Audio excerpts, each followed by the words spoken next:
시간에서 미안하고요.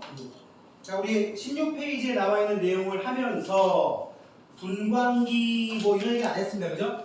그냥 우리 우주에 있는 원소들을 어떻게 파악할 수 있다 했냐면 스펙트럼 분석을 해보면 우주를 구성하는 성분이 어떤 것들인지 확인할 수 있다 그랬고, 그렇게 해서 알아낸 게 수소하고 헬륨이더라 라는 얘기잖아요. 그죠? 자, 수소하고 헬륨에 대한 얘기를 이제 여기 보면은 뭐라고 나오냐, 확인하는 방법인 거야. 그래서 왼쪽 페이지 16페이지에서는 그냥 원소들마다 고유한 스펙트럼이 있는데, 그런데 여기 백열등이나 햇빛 해가지고 스펙트럼을 구분해 놨습니다. 이런 스펙트럼에는 크게 연속 스펙트럼과 선 스펙트럼이라는 게 있는데, 그냥 듣기만 해. 연속 스펙트럼과 선 스펙트럼이라는 게 있는데, 보면은 백열등이나 햇빛 같은 애들 공통점이 뭐냐? 광원이라고 불립니다. 무슨 원? 광원. 거기 한번 써봐. 백열등과 햇빛은 광원이라고 합니다. 빛의 근원이라는 얘기지. 이런 광원을 확인하게 되면 뭘로 보인다? 그냥 무지갯빛으로 보인다. 이렇게 무지갯빛으로 보일 때를 우리는 연속 스펙트럼이라고 합니다. 그런데 지금 우리는 우주를 구성하는 원소들에 대한 얘기하고 있잖아요. 그지? 우주를 구성하는 원소들을 파악하다 보니까 원소의 스펙트럼을 파악하게 되는데, 이거를 파악을 해야 되는데, 이 원소의 스펙트럼은 선 스펙트럼이라고 하는 형태로 나옵니다. 선 스펙트럼, 띠 모양으로 그 무지개 색깔 중간중간에 또는 검은색 배경 중간중간에 띠의 형태로 나온다고 지금 쌤이 얘기하는 건데, 지금 보니까 수소, 헬륨, 네온, 나트륨, 칼슘까지는 수소부터 어디까지? 지금 수소에서부터 칼슘까지는 어떤 특징이냐면 검은 배경에 밝은 띠가 나오고 있습니다. 그죠? 이런 애들을 우리는 뭐라고 하느냐? 방출 스펙트럼이라고 부릅니다. 우리 그냥 스펙트럼의 종류 공부한다고 보시면 되겠어요. 뭐에 해당한다고요? 방출 스펙트럼. 반면에 밑에 거 보면, 밑에 거 태양과 미지의 별이라고 돼 있어요. 그죠? 태양과 미지의 별은 뭐라고 돼 있습니까? 연속 스펙트럼에 흡수선이 나타난다고 써있지. 거기 줄 한번 봐봐. 오른쪽에 연속 스펙트럼에 흡수선이 나타난다. 연속 스펙트럼은 거기 나왔듯이 무지개 빛깔에 대한 얘기인데, 지금 누구하고 누구였죠? 태양하고 미지의 별. 태양하고 미지의 별. 여기서는 연속 스펙트럼에 어두운 줄무늬가 나온단 말이지. 그지? 연속 스펙트럼에 어두운 줄무늬. 이거를 우리 뭐라고 한다고요? 흡수 스펙트럼이라고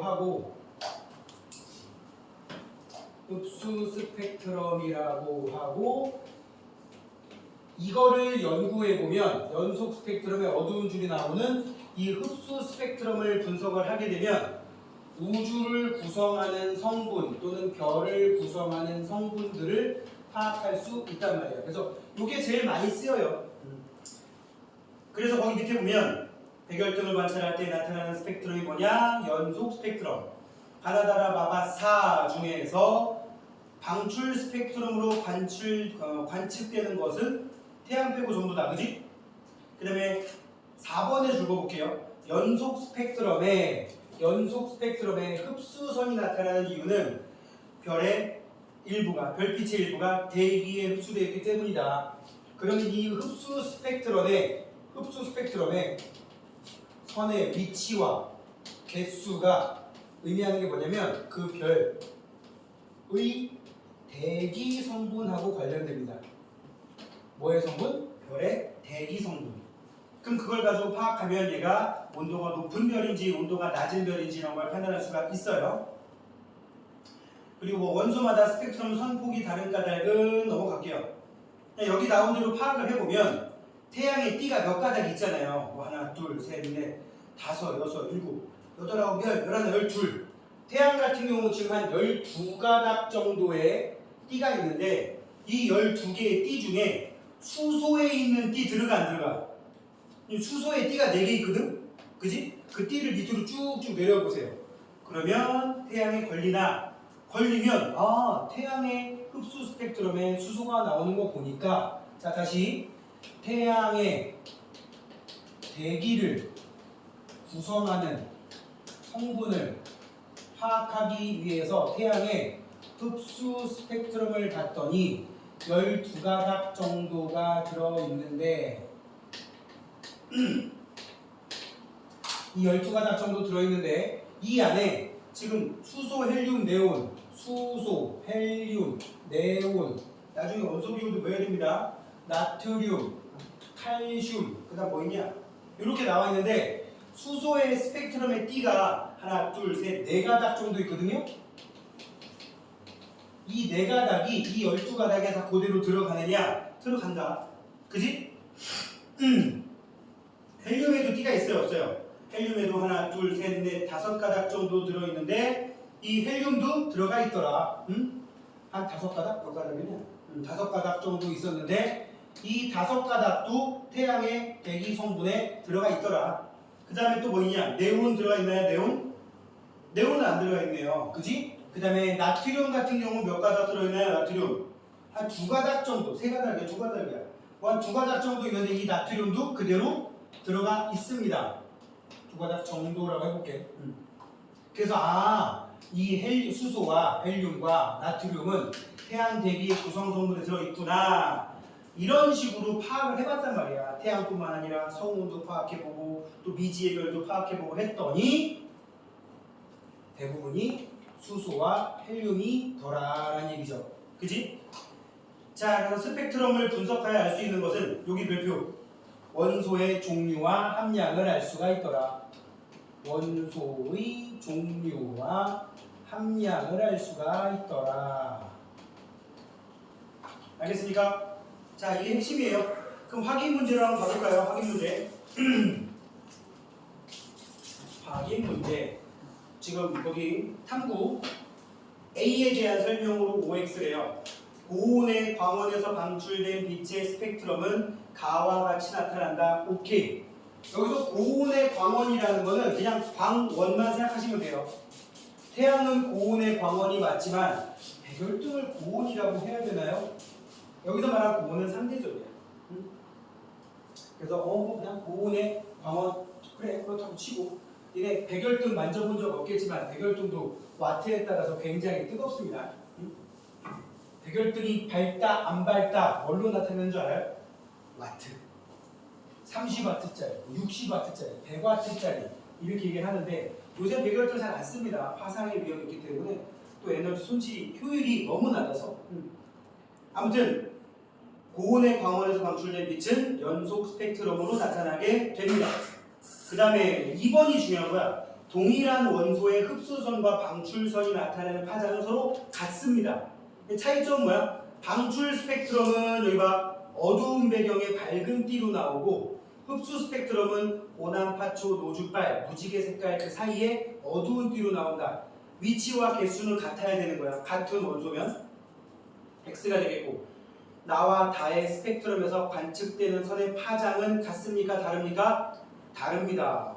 나하고 다 수소와 헬륨인데 다르지. 원소가 다른데 4 스펙트럼 4가 뭐냐면 태양인데 태양의 스펙트럼의 흡수선을 분석하면 태양의 대기 성분을 알 수 있더라. 그렇게 해서 태양의 대기가 수소와 헬륨과 나트륨으로 되어 있구나. 참고로 이 2개는 거의 모든 별의 공통이라고 보면 되고 여기에서 조금씩 차이가 납니다. 뭐 칼슘이 나오는 애도 있고 나트륨이 강하게 나오는 애도 있고 심지어 철이 나오는 경우도 있어. 철. 나트륨도 가능하고 대기에서는 웬만하면 다 가능해요. 뭐 칼슘 이온도 가능하고 뭐 철도 가능하고 괜히 썼다. 여기 로마자 붙으면 이온이라는 뜻이라서 칼슘, 철 등등등 많이 나옵니다. 어떤 별은 이렇게 화합물 TiO라고 하는 화합물이 별의 대기에서 검출되기도 해요. 자, 참고로 알아두시고요. 자, 2번 나에서 바 중에 미지의 별의 대기에 포함되어 있는 원소를 있는 대로 고르면 미지의 별에도 지금 숫자를 세보면 둘, 셋, 넷, 다섯, 여섯, 일곱, 여덟, 아홉, 열, 열하나, 열둘. 지금 여기 나와 있는 16페이지에 태양 밑에 있는 미지의 별에도 12가닥의 흡수 스펙트럼이 나오고 있는데 여기에 들어가는 이 10가닥 중에 위의 원소 중에서 이 12가닥에 겹치면 참고로 아까 수소에 4가닥 있었잖아. 근데 이 4가닥 중에 미지의 별에 3가닥은 겹치고 1가닥이 안 겹친다. 그러면 어떻게 할까요? 아니야, 그냥 아닌 거야. 수소에 4가닥이 있으면 4가닥이 다 거기 걸려 들어야지만 수소가 들어있다는 뜻이에요. 그것만 조심하면 됩니다. 해 보면 주로 뭐뭐 들어있나요? 수소 들어있고요. 그지? 얘 특이하게 헬륨이 안 들어있네. 와, 이런 애도 있겠지. 그 문제를 위한 문제야. 이 미지의 별이 뭔지 나도 모르겠고. 자, 아무튼 미지의 별에 대기에 포함되어 있는 거 헬륨 아니에요. 네온 되나요? 너무 많잖아, 띠가 뒤쪽에. 그지? 근데 이 너무 많은 게 미지의 별에 걸리냐? 안 걸리고 있어요. 그 다음에 나트륨 걸리냐? 미지의 별에 안 걸립니다. 칼슘 되나요? 되겠네요. 그지? 칼슘 보니까 하나, 둘, 셋, 넷, 다섯. 그 다음에 가운데 하나, 그 다음 세 개. 오, 교묘하게 다 걸려듭니다. 그죠? 따라서 답은 2번이 되겠고요. 그 다음에 17페이지 3번. 3번 문제는 여러분 중학교 책에서 배웠던 내용과 비슷한 겁니다. 그죠? 제일 밑에 별빛 써 있고요. A, B, C, D가 되어 있어요. A, B, C, D가 나와 있고 밑에 별빛. 그럼 별빛 혼자 지금 흡수 스펙트럼으로 나와 있잖아. 그지? 얘는 원소들의 무슨 스펙트럼으로 나와 있어요? 원소들의 방출 스펙트럼. 참고로 원소들은 방출 스펙트럼으로 알아내고요. 별과 같은 여러 개가 섞여 있는 애들은 대부분 흡수 스펙트럼으로 나옵니다. 그리고 아까도 말했지만 별빛은 광원과 같은 역할을 하니까 일단 연속 스펙트럼을 베이스에 깔고 여기에 이런 게 툭툭 튀어나온다고. 자, 그러면 A, B, C, D에 들어있는 애들을 여기서 파악을 하면 돼.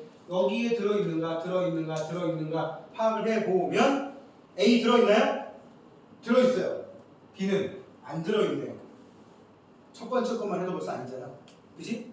그 다음에 C는 들어있는 것 같고 D도 들어있는 것 같아요.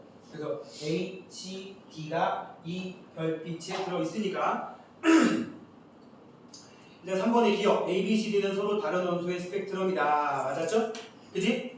왜냐면 D의 위치, D의 개수 다 다르니까 A, B, C, D는 방출 스펙트럼이다. 네. 그 다음에 별빛의 흡수 스펙트럼을 관측하면 별을 구성하는 원소의 종류도 알 수 있고 함량도 알 수는 있어요. 함량은 그러면 어떻게 알아? 함량? 그 띠의 두께를 가지고 알아야 됩니다. 띠의 두께. 알겠습니까? 그게 많이 들어있어가지고 밀도가 크면 예를 들어 지금 A가 들어있다고 했는데 A가 많이 들어있어. 그 별빛에. 응?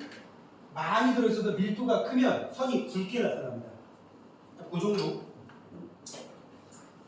자, 그래서 굵기가 몇이면 얼마큼 들었냐 그건 아니고 그냥 얘가 맞냐 쟤가 맞냐 그 정도만 구분하면 된다고.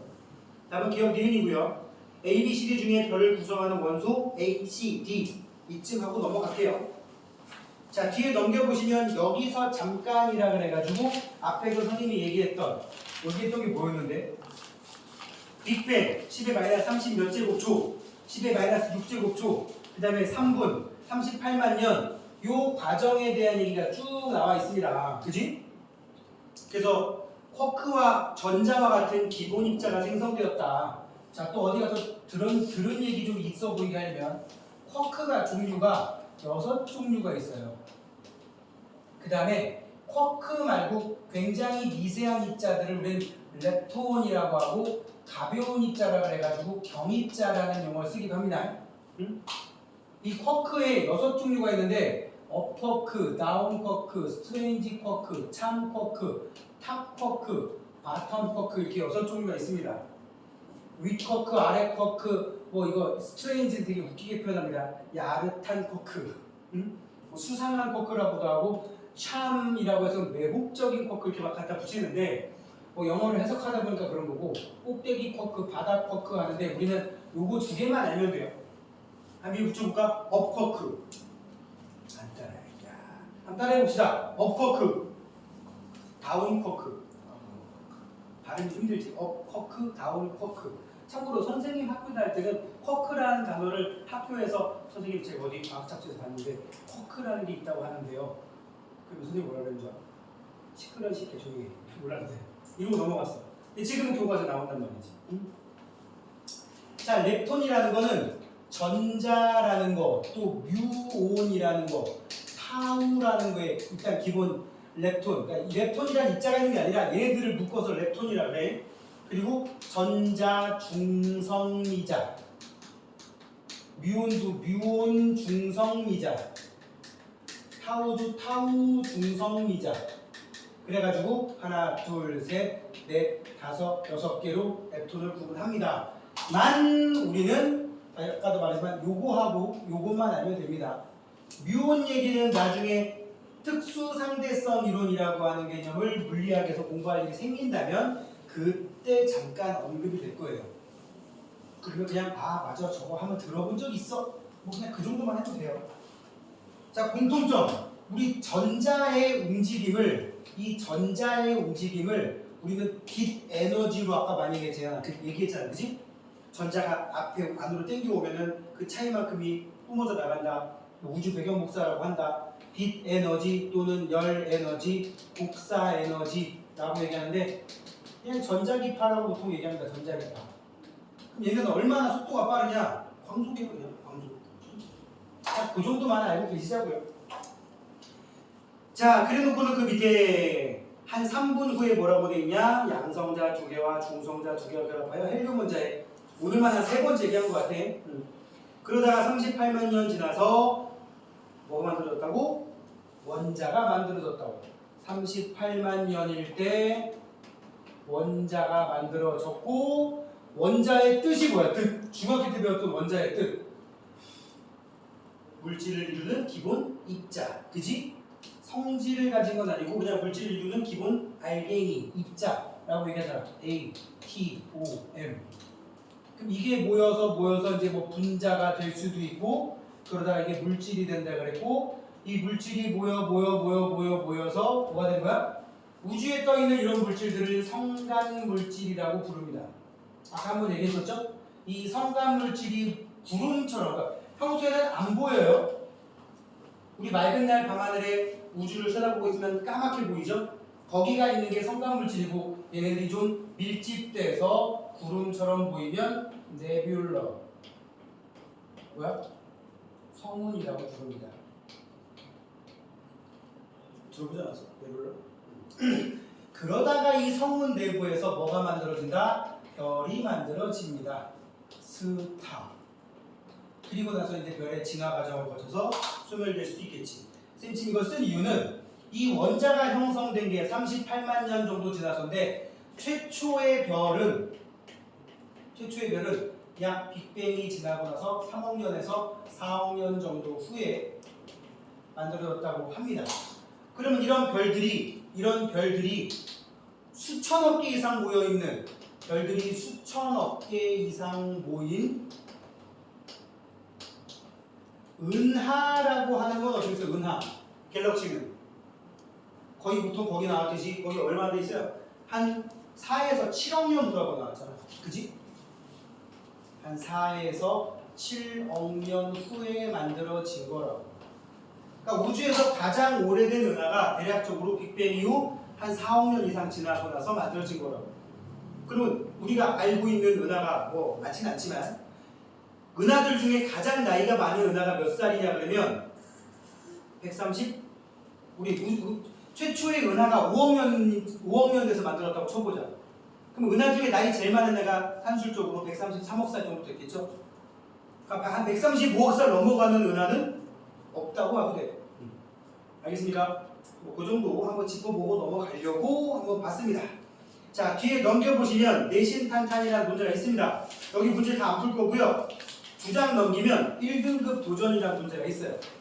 요거는 쌤이랑 풀 거고 앞에 지금 그냥 기본적인 문제들은 여러분 과제로 해오셔야 됩니다. 알겠습니까? 그리고 여러분들 오늘 내가 또 얘기하겠지만 밴드에 또 초대를 막 할 건데 밴드에 초대를 하는 이유 중에 하나는 뭐야? 퀴즈를 내려고 합니다. 퀴즈. 다음 주에 일요일 날 또 우리 수업할 거 아니야. 그지? 토요일쯤에 퀴즈를 풀고 오세요. 그러니까 일주일 동안 숙제를 좀 했는지 아니면 지난주에 공부한 걸 좀 한 번이라도 읽어봤는지 확인하는 차원에서 한 단답식으로 서너 개 정도만 낼 테니까 알았어요? 그때다가 바로 입력하시면 선생님한테 바로 뜨거든요. 그럼 내가 바로 채점을 해요. 하여튼 그렇게 해먹으려고 선생님 지금 사실은 3주 전부터 니네랑 비슷한 반을 대신동에서 깔아놔가지고 수업을 하고 있는데 아시다시피 그쪽은 이쪽에서 오는 애도 있더라고. 서대문에서 오는 애도 있고 서대문에서 오는 애 있었고 여기 어디? 이쪽 아니구나. 거기보다 어디 쪽 하여튼 용문 중인가? 뭐 그런 데서 오는 애 있었는데 그러니까 선생님이 있는 말에는 아닌데 제일 심지어 동탄에서 오는 애들이 있고 동탄이 어딘지 알아요? 저기 수업 밑에 그리고 쌤이 수업하는 반에서 제일 멀리 오는 애 어디 여학생 하나가 되게 힘들어 보여서 왜 이렇게 힘들어 했더니 멀리 서서 피곤하대. 그래가지고 학교 이름을 봤더니 봉 무슨 중이야. 봉 무슨 중. 그래가지고 나는 그냥 봉자가 들어가고 보니까 서울시 관악구 봉천동 쪽이 아닐까. 혹시 봉선동에 있어? 근데 얘를 그걸 나는 봉천동에 있어라고 얘기를 했는데 걔는 그거를 봉선동에 있어라고 들은 거야. 그래서 걔가 네 그런 거. 그래. 대치부까지 올라가면 힘들겠네. 그러고 말았더니 알고 봤더니 광주광역시 봉선동이었어. 깜짝 놀라. 토요일날 아침에 KTX SRT 타고 올라와가지고 아침 10시 반부터 몰아듣기 수업을 2시간짜리를 4과목 8시간이지 다 듣고 저녁 7시에 내려가면 됩니다. 밴드 그 반이 개강을 해서 그 반 때문에 이렇게 밴드 라이브 강의를 올리고 실제로 선생님 수업 현장 수업 듣는 애는 12명밖에 안 앉아있거든? 근데 그 반이 19명이야. 그럼 나머지 7명은 뭐라는 얘기야? 현장에 못 오는 상태로 강의 듣는다는 얘기야. 그러니까 출석부 봤는데 깜짝 놀랐어. 어떤 애 나고야가 있더라고. 나고야. 일본 나고야. 그래서 얘는 도대체 왜 들어요? 내가 실장님한테 물어봤더니 어차피 내년에 올라가야 되는데 다시 한국으로 들어가야 되는데 그래서 툴 먹고 데뷔하기 위해서 수업 듣는 거라고. 별의별 다 있지 않냐? 나고야 하나 있었고 외국 한 명 더 있었는지 기억이 안 나. 왜 참 그래서 힘들게 참. 자 아무튼 참고로 그 친구들은 선생님이랑 지금 뭐하고 있냐면 니네랑 같은 학년이거나 거기도 중2, 중3으로 돼 있거든? 응? 근데 걔네들은 선생님이랑 지금 통합과학 수업하는 게 아니라 걔네들은 그냥 저거 수업해. 나는 지구과학 수업하고 다른 것도 물화생 수업을 다른 선생님이 하고 물론 자기가 굳이 안 들어도 되는 건 중간에 안 들을 수도 있겠지. 그런 게 한 2-3명은 있더라고요. 자 아무튼 여러분들 빡세게 해서 내가 얘기를 해주는 이유는 뭐냐 이런 말은 웃긴데 대치동 넘어가봐야 우리 또 만날 수도 있어. 가지마. 시간 낭비야. 서울에서는 여기서 대치동까지 정확히 11km 정도 되거든요. 거리가. 그러면 니네 부모님 차 탄다. 그래도 빨리 가면 3-40분. 조금 하고 좀 퇴근 시간에 애매하게 걸린다면 1시간 잡아먹잖아. 왔다 갔다 2시간. 굳이 그럴 필요가 없어. 자, 이렇게 되면 또 거기 대치동 실장이 싫어하겠지? 어차피 이 밴드는 내가 혼자 만든 거니까 상관없습니다. 자, 아무튼 23페이지. 하여튼 과제 부여를 할 테니까 과제 복습 차원에서 해보라고요. 아마 토요일날 금요일 아니면 토요일날 올릴 거예요. 무조건 매주. 그렇게 알고 계십시오. 자, 23페이지 1등급 도전 문제 봅시다. 그림은 빅뱅 우주론에 따라 입자가 생성된 과정을 나타낸 것이다. A는 지금 썼다 지워버렸거든? 쿼크야, 쿼크. 지금 사실은 현대 과학에서 쿼크보다 작은 입자가 있다라고 설정을 해놓고 쿼크보다 작은 입자를 지금 찾아내고 있고 사실은 찾아낸 것 같기도 한데 아직도 정확히 검증된 건 아니라서 학계에 알려져 있긴 하지만 교과서에는 안 나온 게 있어. 들어본 사람이 있는지 모르겠지만 뭐 촉근 이론 막 이상한 얘기 막 하고 있거든? 응? 들어봤나요 여기서? 힉스 입자 뭐 이런 거 몰라도 돼. 지금 내가 말한 건 한기로 한기로 응? 모르지 또 몇십 년 지나면 그런 입자들이 교과서에 실릴지도. 우리는 이게 가장 작은 입자라고 아직까지는 교과서상에서 얘기를 하니까 A 자리에 쿼크라고 쓰면 되겠고요. A는 쿼크가 되겠고 B는 뭐가 되겠어? B는 양성자와 중성자가 모여서 된 녀석이니까 B는 원자핵이고요. B는 원자핵. 그럼 원자핵에 전자가 들러붙어서 만들어진 C는 원자가 되겠지. 그지? 자, 원자가 됩니다. 근데 양성자는 수소원자로 바로 가버렸죠. 그게 왜 그러느냐? 여기서 말한 B는 양성자와 중성자가 결합해서 만들어진 원자핵이니까 헬륨 이상 원자핵이라고 보시면 돼요. 뭐 리튬도 되고 다 되지. 뭐 어차피 지금이야. 이게 지금 언제까지라고 설정을 안 해놨으니까. 자, 아무튼 A는 기본 입자에 속한다. 맞고요. B는 양전하를 띈다. 즉 전기를 띠는데 플러스 띠느냐? 오케이. 참고로 중성자는 전기를 안 띠니까 중성자가 전기를 띠는 거에 기여하는 건 없는 거야. 참고로 전자는 마이너스를 띠고요. 중성 원자일 때는 무조건 플러스의 양, 마이너스의 양. 이거를 이제 플러스 전하량, 마이너스 전하량이라고 합니다. 양성자가 갖고 있는 플러스 전하량과 전자가 갖고 있는 마이너스 전하량이 같다. 이렇게 얘기를 합니다. 그래서 중성원자라고 하죠. 자, B에서 양성자 수가 만약에 2면 헬륨 원자핵. 참고로 양성자 수를 다른 말로 원자 번호라고 합니다. 여기 지금 원자 번호 20번까지 외운 사람들 있지? 없지. 몇 명 있는 것 같은데 그게 양성자 개수라고 보시면 돼요. 그럼 원자 번호 6번인 탄소는 양성자가 몇 개야? 6개인 거야.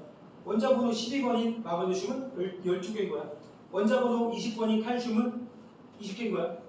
그럼 원자 번호 26번인 철은 26개인 거야. 아니, 외우지 말라고. 얘 20번까지만 외워. 제발 거기만 해도 좀 외워. 응?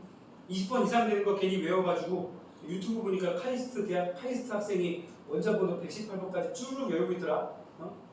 중간에 성질이 비슷한 원소 한 20개씩 모아놓은 별도의 띠가 있거든. 걔도 외우더라고. 그래서 아니, 사람 외우려고 작정하면 다 외우게 돼 있어. 안 외워서 문제인 거지. 그렇잖아. 안 외운 거지 절대로 못 외우는 게 아니야. 내가 보기에는. 물론 못 외우는 사람도 있긴 있더라. 외워. 웬만하면 외워. 필수로 외워야 될 거는 오랫동안 남게 외우라고. 절대로. 오랫동안 안 남으면 안 돼. 응? 시험 기간에 당장 물론 내가 시험 볼 때 되면 당장 오늘 이거라도 외워야 되니까 외우긴 하지만 그게 유통기한이 되게 짧더라고요. 이게 뭐 저만이 해당한 사람 없지만 고등학교 가면 완전 그 패턴이 계속 돼 있으면 고등학교 가면 개망합니다. 아시겠습니까? 응? 그 패턴을 빨리 고쳐야지 안 그러면 진짜 제대로 그냥 뒤통수 후려맞을 거야. 그래서 고등학교 가면 이런 일이 생겨. 어떤 일이 생기냐? 중학교 때 공부 잘했던 애인데 고등학교 와서 성적이 급하게 떨어지고 있어. 급감하는 일. 차라리 내가 100개를 외우면은 70개를 머릿속에 남겨놓는 게 중요한 거야. 고등학교 가서도 70개가 남아있는 애들이 있단 말이야. 근데 얘가 중학교 때 우등생은 아니었어. 근데 고등학교 가서 상황이 역전돼 버리는 거야. 중학교 때는 100개를 외우고 있는 애들이 좋거든. 그지? 근데 얘는 고등학교 왔더니 30개 남아있는 거야. 그럼 얘는 뭐야? 다시 리셋된 상황이거든. 지금 내가 하는 말 리셋이라는 말 기억 잘하세요. 왜요? 고등학교 1학년 때 배웠던 내용이 고2에 또 나오면 애들이 하는 말 아주 진지한 표정으로 보려면 안 배웠어요. 고3들 수업하는데 야 이거 니네 중3 때 성단 배웠잖아. 화를 저희 학교는 정말 안 배웠어요. 걔만해서 뻥이야. 그런 걸 지양하자고요. 자, 계속 가보겠습니다. 아무튼 답은 1, 2, 3, 4번 다 맞았고 우주의 밀도는 B보다 C가 생성된 시기에 더 작았습니다. 우주의 밀도는 그냥 무조건 시간이 흐를수록 우주의 밀도는 낮아집니다. 알겠습니까? 우주의 밀도는 어제보다 오늘이 작고 오늘보다 내일이 작아. 무조건. 왜? 질량은 그대로인 상황에서 원인 상황에서 질량은 그대로인 상황에서 부피가 계속 커지고 있기 때문에. 알겠습니까? 응? 자, 그래서 정답은 5번입니다. C가 생성된 시기가 시간상으로 나중이니까 당연히 밀도가 작아야겠죠. 2번. 빅뱅 우주에 분포하는 입자가 가에서 나로 변했다. 전자가 자기 맘대로 돌아다니고 있던 시기가 가라고 돼 있고요. 가가 뭐냐면 그래서 원자 생성 전이야. 그럼 나는 뭐가 되는 거야? 원자 생성 후예요. 이 사이가 몇만 년이죠? 이 사이가? 38만 년. 이게 외워야 되는 숫자긴 한데 그냥 자꾸 익숙해지면 나중에 외워지더라고. 여기까지는 물질과 빛이 구분이 안 됐다 그랬고 이때 이후로 물질과 빛이 구분됐다 그랬죠? 자, 요 얘기입니다. 자, 가시기의 우주는 불투명한 상태. 오케이. 나 시기의 우주의 나이는 38만 년 전이다. 38만 년 전이 아니라 38만 년이다. 빅뱅 이후에. 맞지? 다 시기에 퍼져나간 빛은 현재 관측됩니까? 됩니다. 이때 퍼져나간 빛은 온도로 얘기하면 3000켈빈짜리였는데 그 사이에 우주의 부피가 커져서 파장이 길어지면서 현재는 3켈빈의 뭘로? 우주 배경 복사로 관측된다 그랬습니다. 온도는 다르지. 관측될 때 온도는 다르지만 관측은 됩니다. 정답은 기억 니은이 되겠고. 자, 3번도 마찬가지예요. 3번에 나온 그림도 보면 이렇게 타원 형태로 이를 우주의 모형이라고 친다면 이 속에 이렇게 돼 있던 에너지가 이게 지금 위로 볼록에서 위로 볼록까지를 파장이라고 부르는데 파장이 짧다가 나중에 어떻게 됐어요? 파장이 굉장히 길어졌죠. 그죠? 응? 파장이 길어졌다. 여기서 두 가지 해석이 가능하다고요. 우주의 크기가 어떻게 됐다? 커짐. 우주의 밀도는 작아짐. 우주의 밀도가 작아지면 우주의 온도도 어떻게 된다고? 온도 낮아짐. 우주의 온도도 낮아짐. 38만 년부터 현재까지라고 되어 있으니까 38만 년 전 3000켈빈, 현재 3켈빈 이렇게 얘기할 수가 있는 거예요. 2.7켈빈이라고 나오거나 3켈빈으로 나오거나 그냥 그게 뭐라고 생각하시면 돼요. 자, 가의 시기의 온도는 약 3켈빈이 아니라 가 시기는 3000켈빈. 그지? 그 다음에 나 시기가 되면 현재가 3켈빈인 거지.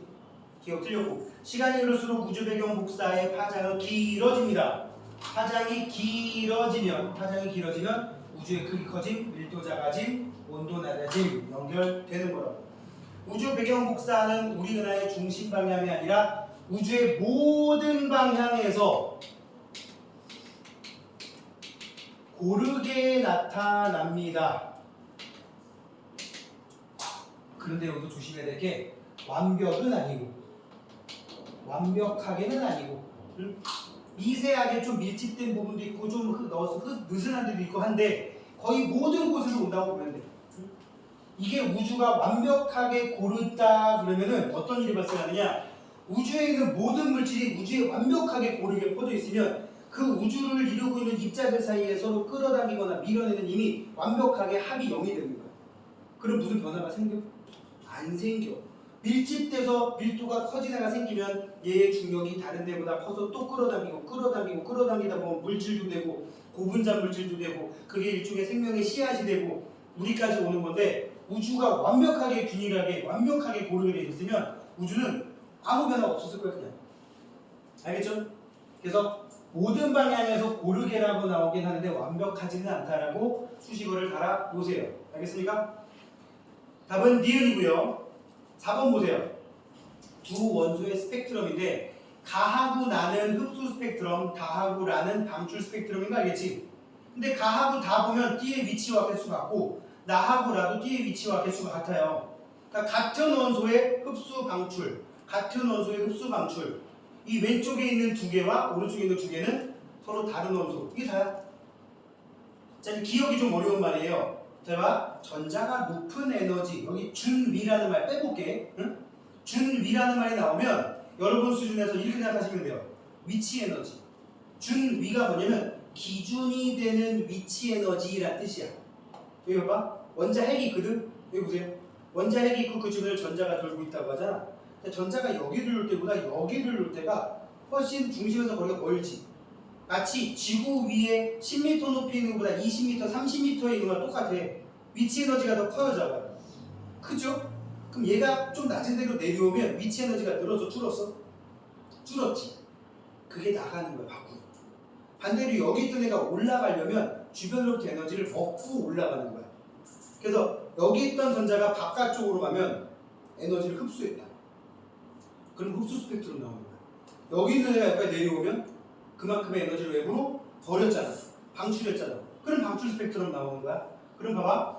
높은 데에서 낮은 데로 이동하면 어떻게 된다고? 여기 있는데 높은 데서 낮은 데로 내려오면 흡수 스펙트럼일까? 방출 스펙트럼일까? 방출 스펙트럼이겠지. 그럼 방출 스펙트럼이 누구랬어? 다하구라. 그지?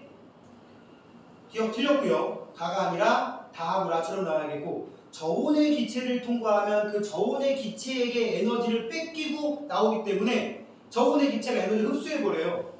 그래서 흡수 스펙트럼처럼 나오게 됩니다. 가나 나처럼. 그지? 그 다음에 동일한 원소, 다하고 라가 동일한 원소는 아니잖아요. 그죠? 답은 니은. 됐니? 자, 그 다음에 이제 뒤로 넘겨보시면 지구와 생명체를 이루는 원소의 행성이라고 나옵니다. 지금 흐름이 보이지, 흐름. 지금 우리 잠깐 동안 한 거 과정에서 뭔 얘기를 했냐면 빅뱅에서부터 물질의 시작까지 다뤘어요. 그지? 원소, 원자 생성까지 얘기했으니까 그 뒤에 얘기들은 이제 막 별에 대한 얘기 나올 거 아니야. 이제 그런 얘기가 나와요. 그렇게 해서 빅뱅 이후에 10의 마이너스 35제곱초, 10의 마이너스 6제곱초, 3분, 38만 년, 그리고 세월이 흘러서 한 짧게는 한 4억 년, 한 5억 년쯤 지나버리면 별이 생긴다 그랬고, 그 별들이 모인 은하가 생긴다 그랬어요. 그죠? 그럼 결국 이제 별이 생기는 과정부터 또 이제 얘기를 하고 있는 거야. 우주를 구성하는 원소, 별을 구성하는 원소, 별을 구성하는 성분들 중에서도 별의 바깥쪽과 별의 내부, 그 별에 달려있는 지구와 같은 행성들이 있다면 행성을 구성하는 애들이 뭐로 되어 있는가? 그럼 행성을 구성한다고 지구에 비유하면 지구의 표면을 구성하는 성분, 지구의 땅 속을 구성하는 성분, 지구의 대기를 구성하는 성분, 거기에 살고 있는 생물을 구성하는 성분들에 대한 얘기를 쭉 얘기를 하고 있는 거라고요. 왜냐면 우리도 우주니까. 그지? 자, 우주의 주요 원소 한번 보도록 합시다.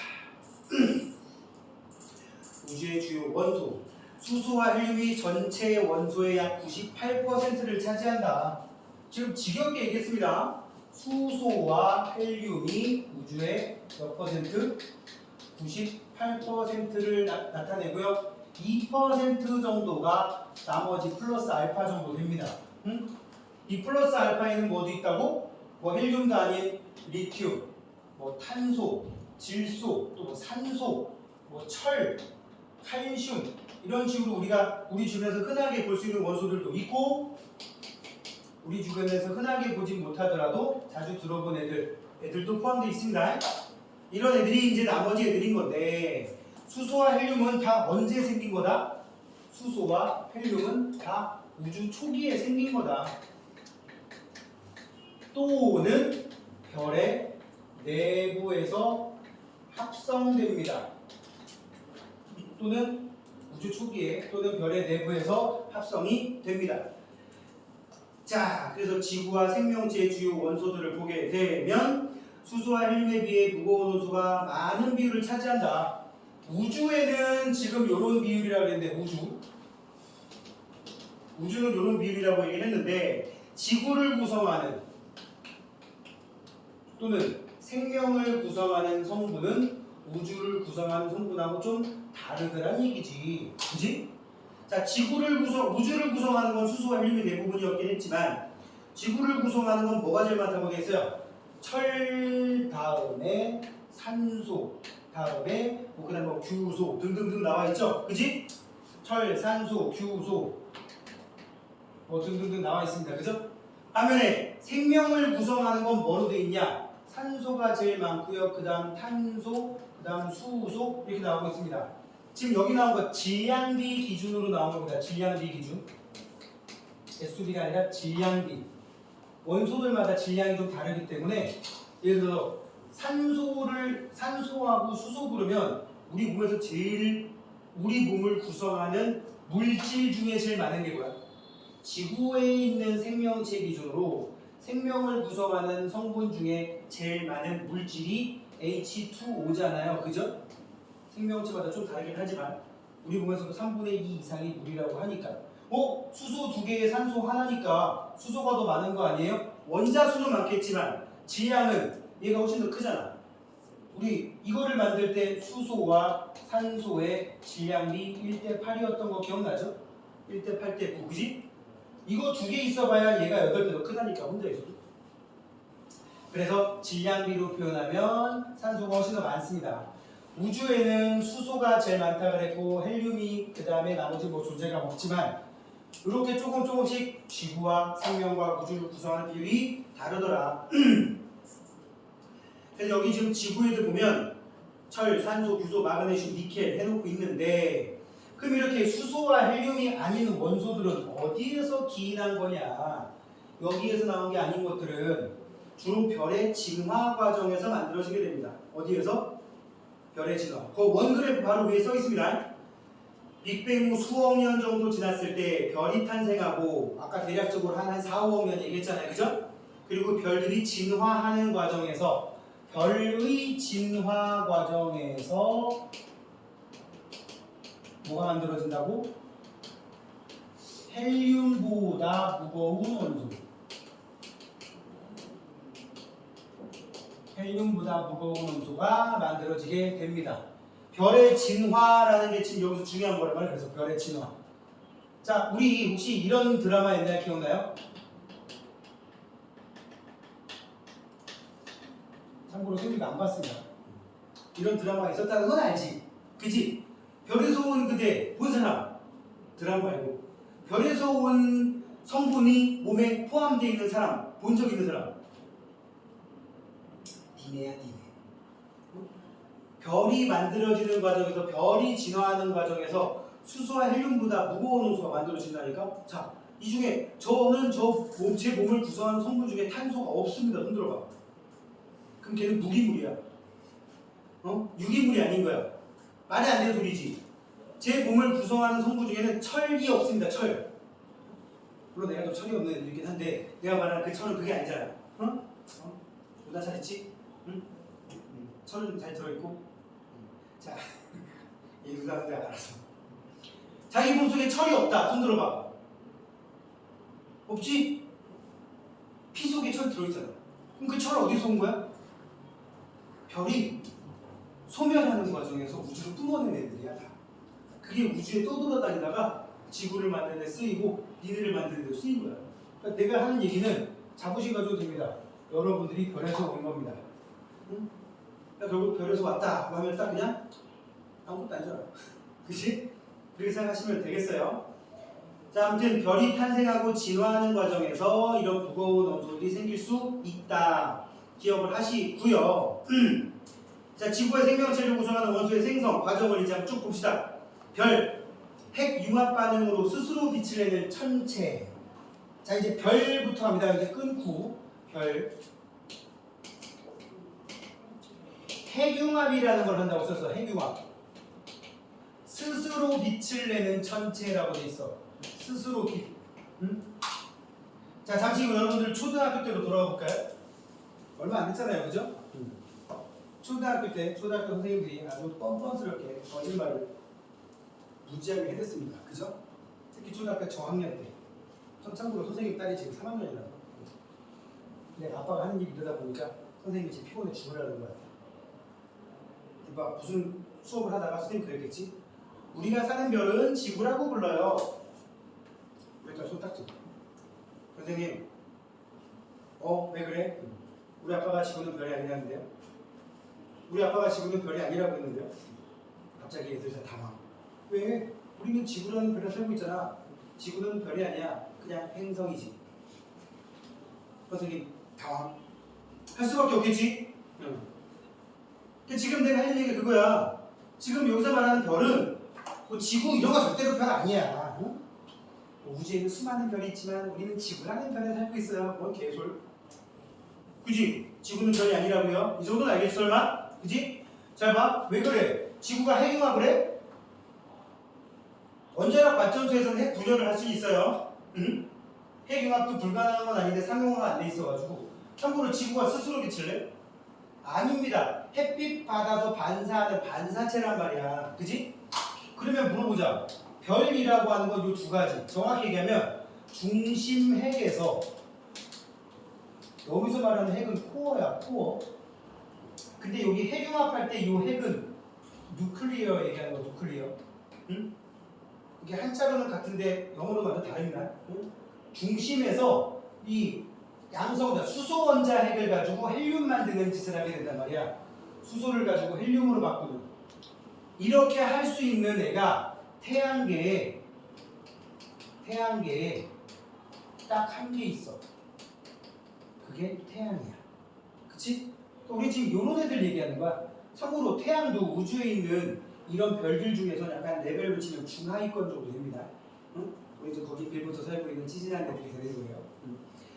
자, 별, 핵융합 반응으로 스스로 빛을 내는 천체인데 아까 선생님이 얘기할 때 쓱 두 번 정도 얘기한 거야. 우주에 있는 성간 물질이 뭉쳐서 성운이 되고 이 성운 내부에서 별이 탄생한다라고 하는데 중간에 원시별이라는 단계를 좀 거쳐놨어. 응? 원시별 별거 없어요. 그냥 쭈그러들다가 합쳐지다 보면 아까랑 똑같아. 여기 봐.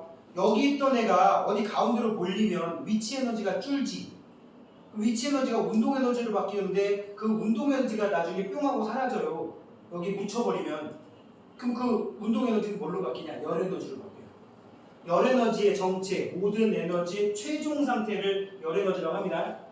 그럼 그 열 에너지는 어떻게 되느냐? 내부에 축적돼요.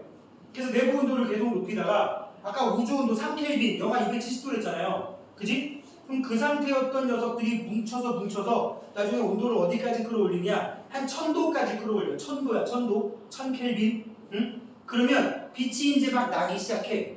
하지만 이거는 아직 못하는 상황이야. 그런 애들을 원시별이라고 부릅니다. 무슨 별? 성운 내부의 물질이 밀도가 큰 부분에서 원시별이 형성된다. 원시별 형성 위에다가 1000켈빈 정도, 몇 켈빈 정도? 1000켈빈 정도라고 써놓으세요. 이쯤 되면 이제 흔히 말하는 빛, 가시광선 방출 시작 이렇게도 표현합니다. 스스로는 아닌데 그냥 빛이 막 나기 시작을 한다고. 그런데 계속 수축합니다. 이 원시별은 계속 중력에 의해 수축하면서 온도와 압력이 높아집니다. 계속 안에 열이 이거 이상으로 계속 모이는 거지. 그럼 어떻게 돼? 10,000켈빈, 20,000켈빈, 30,000켈빈, 100,000켈빈, 100,000켈빈, 10,000,000켈빈 이상 넘어가면 이제 무슨 짓을 한다? 얘가 핵융합을 하게 돼요. 그래서 오른쪽에 써 있습니다. 별의 탄생. 원시별의 내부 온도가 10,000,000켈빈 이상이 되면 10,000,000켈빈 줄여놓고요. 별의 탄생 그림 밑에 있습니다. 수소핵 융합 반응을 할 수 있게 되고 빛을 방출하면서 별이 됩니다. 우리가 별 그러면 수소핵 융합 반응을 중심에서 하는 거. 수소핵 융합 반응을 여기다 쓰면 이렇게 됩니다. 4개의 수소 원자가 모여서 한 개의 헬륨이 돼요. 아까 선생님이 설명 살짝 했었는데 기억나? 양성자 4개가 모여가지고 4개가 결합해서 양성자 4개처럼 되는데 그 중에 2개는 그대로 있고 2개가 중성자로 바뀌어요. 그러면서 헬륨이 돼요. 원자번호 2번인 헬륨이 되고 이 과정에서 약간의 질량이 감소하는 상황이 발생합니다. 뭐가 감소한다고? 질량이. 그게 에너지의 형태로 뿜어져 나가요. 이게 태양의 열 에너지와 빛 에너지의 근원인 거야. 이거를 우리 뭐라고도 한다? 델타 MC 제곱. 이 2를 델타 MC 제곱. 델타는 참고로 변화량을 나타내는 기호예요. 무슨 양? 변화량. 변화량을 나타내는 기호고 C는 광속인데 여기까지 알 필요는 없고, 그러니까 아무튼 수소의 융합 반응으로 질량이 살짝 줄어버리는데 그걸 빛과 열의 형태로 뿜어내는 중심 핵에서 수소핵 융합 반응으로 에너지를 핵에서 바깥쪽에 있는 핵에서 이런 애들을 우리는 별이라고 하고 이 별이라는 녀석을 여러 단계 진화 단계로 표현하면 좀 전에 원시별도 있었고, 그지? 지금 이제 별 막 된 거지, 그지? 제대로 된 별. 얘를 뭐라고 하냐면 별의 일생 중에 거의 대부분을 이 시기에 보낸다 그래가지고 그냥 별이라고 안 하고 요 시기를 메인이라고 써가지고 주계열성이라고 합니다. 주계열성. 영어로는 메인 시퀀스라고 얘기합니다. 응? 그리고 나서는 이제 별의 소멸 단계로 가는데 태양 같은 경우는 이 주계열성 이후부터 별의 소멸까지 수명이 계산상 한 100억 년 정도 되는데 주계열성 기간에서 보내는 기간이 90억 년이 넘습니다. 계산상 뭐 더 될 수도 있는데 그리고 나서는 이제 이게 어떤 식으로 진화를 해가면서 소멸 단계 갈 것이냐라는 거는 이 주계열성이었을 때 별의 질량에 따라 달라져요. 뭐 예를 들면 태양 정도인 애들은 한 100억 년 정도 살다가 나중에 부풀어 오르면서 뻘개졌다가 뻥 하고 터져버리는데 태양보다 질량이 뭐 2배, 어떤 책에 뭐 8배 이상, 20배 이상 큰 애들은 이 태양의 진화 과정하고 다른 진화 과정을 거칩니다. 그냥 큰 별이 아니라 겁나 큰 별. 그러니까 뭐 태양이 커지면 10배까지 커진다 그러면 태양보다 질량이 큰 애들은 막 100배, 1000배까지 커지는 거야. 대표적인 게 혹시 들어본 적 있으려나 모르겠는데 오리온 자리에 있는 베텔게우스라는 별이 있어요. 그런 애들은 태양보다 질량이 최소 10배 이상 되는 애들. 그러니까 반지름도 지금 거의 태양의 100배까지 커져 있는 애들이야. 그러다가 나중에 엄청난 폭발로 터져버립니다. 초신성이라고 부르고요. 그리고 나서는 아까 말했듯이 우리 몸을 구성하는 여러 성분에 해당되는 원소들을 우주로 흩어버린다. 그럼 우리는 그걸 이제 쭉쭉해서 우리가 돼 있고 얘를 돼 있고 지구가 생겨져 있는 거란 말이죠. 그래서 오늘 여기까지 하고 별의 진화에 대한 얘기는 다음 주에 좀 더 이어서 가보도록 하겠습니다. 자, 아까도 말씀드렸지만 선생님 혹시 학원에서 프로그램으로 문자를 보내면 안 갈 수도 있으니까 선생님 개별 문자를 다시 한번 보내볼게요. 애들 초대장 보낼 테니까 와서 확인하시고 이 복습 볼 사람은 보시고 금요일이나 토요일쯤에 퀴즈 나가면 제한 시간은 아마 우리 수업하러 오기 전 12시 정도까지 될 거예요. 정오까지 그렇게 하시면 되겠습니다. 자, 오늘 수업 수고 많았고 다음 주에 봅시다.